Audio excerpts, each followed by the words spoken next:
अजितदादा आणि पवारसाहेब यामध्ये खूप फरक आहे.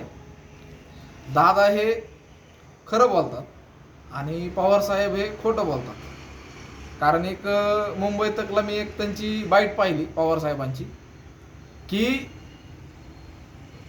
दादांबरं आम्ही परत जाणार नाही, ते भाजपच्या विचारसरणीबरं गेलेले आहेत म्हणून. पण ठीक आहे पवारसाहेब, पण माझा एक प्रश्न होता तुम्हाला, की बाबा हो, काल 8-10 दिवसापूर्वी धैर्यशील मोहिते हे भाजप बरंच सोबत होते, भाजप बरोबर होते. त्यांना कसं काय तुम्ही उमेदवार केलं माढ्यातलं, म्हणजे चर्चा आहे सध्या. त्याच्यानंतर दुसरा प्रश्न आहे, नगरला जिथं अहिल्यादेवी होळकर नगर, तिथं निलेश लंकेला तुम्ही कसं काय तिकीट दिलं?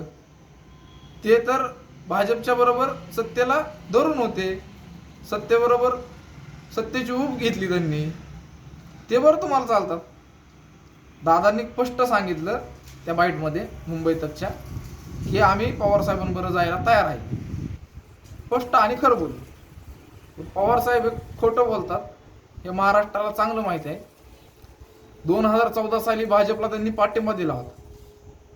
त्याच्यानंतर 2019ला ते शिवसेनेबरोबर गेले.